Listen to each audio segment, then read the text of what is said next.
This video covers the basic needs of the catfish Farlowella acus, or the twig catfish. This fish needs at least a 20-gallon aquarium for it to be happy and healthy. As you can see, they can grow to a very large and long size. They can get up to 9 to 10 inches long. They are strictly herbivorous, and they will never eat any meat you will put in the aquarium. They will eat all the algae off your aquarium glass in less than a day. They are one of the best cleaner catfish I think you can get that don't need a lot of room in an aquarium. They are hard fish to keep at first, but will settle in and become your favorite tank shellfish, sometimes hanging in the weirdest of spots. Like I've noticed, this Farlowella hangs over by the heater and over where any algae is. He loves to lay on his side and will sometimes appear to be dead, which he is doing right now. The best way to discover if he is alive and to remove him if he is dead is to look at his sucker under his mouth, under his nose.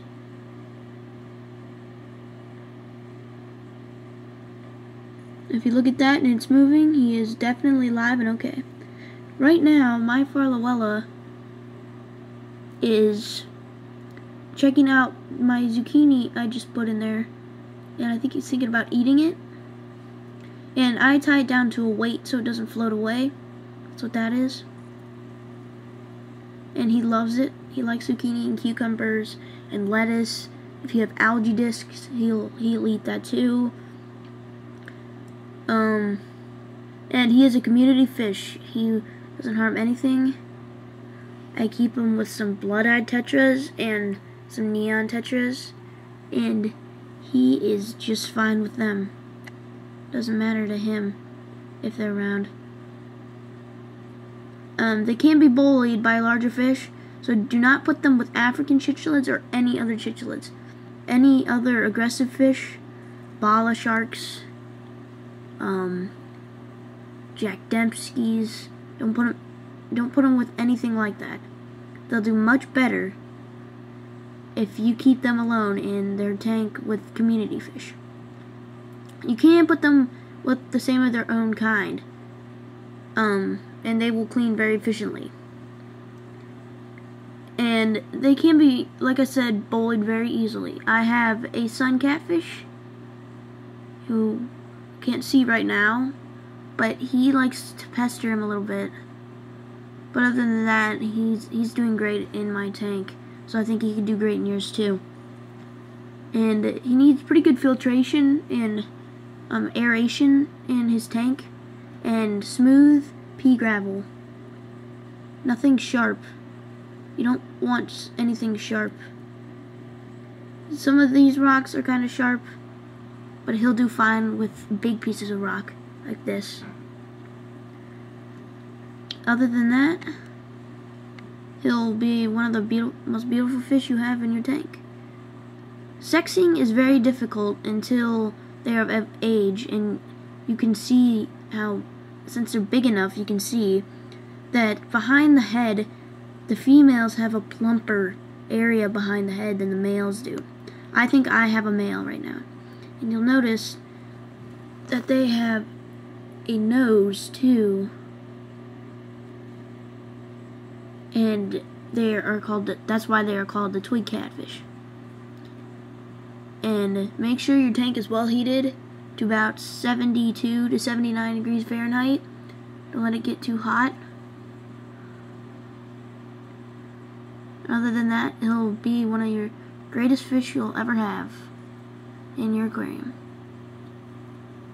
This is Herper 51, and have a good aquarium time. In this video with Herper 51, I will tell you the basic needs of Farlowella acus, or otherwise known as the twig catfish. This catfish can get very large, from 10 to 12 inches long. They are strictly herbivorous. They will not eat any meat. So you don't have to worry about them preying on some of your smaller fish.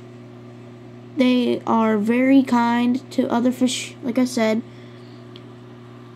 And this particular specimen right now is checking out my zucchini that I placed and tied around a weight so it sinks to the bottom where he can enjoy it. They will clean your whole aquarium in less than a whole day. It's amazing. And they are hard fish to keep at first, but they will settle in and they'll become one of your show tank's favorite fish. They're kind of shy, and with this specimen, I've noticed he likes to hang around the heater and lay around a lot. He is not a very active fish, and if we get to see him move today, then you'll know why, because he's not very good at moving. He has to waddle around on the floor of the aquarium, or use his mouth to move across the glass of the aquarium.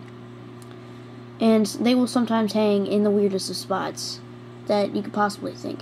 Sometimes you might think they're dead, which you might think right now, but he's really not. The way you can tell that he's alive is if you look at his suction cup under his mouth that he eats algae with, then you can see it moving. If you see it moving, he's definitely alive. Otherwise, then you might have a dead specimen, since they are, at first, a hard specimen to get to eat. I've had my Farlowella for about 2 months now, and he's doing really well. They are not very cheap fish. They're very expensive. They get to, I've seen them at $15 to $10, and that is because they're so beautiful. They have a nose like a paddlefish, and they're a catfish, like Plectomus, that graze, but they don't get as big, which can be towards your convenience. They need about a 20-gallon aquarium to be happy in a temperature around 72, 79 degrees Fahrenheit. The pH range should be around 6.5 to like 7.5, and they like zucchini, algae discs, cucumbers, lettuce, just the algae that grows on the side of your tank. They will clear that away for you. As you can see, the glass on my aquarium is pretty clear, because when I introduced him, he ate a lot of my algae, and they mix nice with all fish. I mean, they like neon tetras, and they will do good with blood eyes and zebras, and he will get picked on by larger fish like cichlids and some catfish, other catfish like sun catfish. I have a sun catfish, and he's kind of a pest to him. They won't endanger him, but they will pester him. Cichlids will kill him. He has no way of defending himself. So keep them in a community aquarium. Or if you do keep them with cichlids, give them a really good place to hide where they'll never be seen. But I wouldn't recommend putting them with cichlids, because they will probably get killed and eaten. And the way to tell if they're male, if you have a male or a female, is when they get to adulthood, to look behind their head. Females have a bigger head behind, they have a bigger lump behind their head,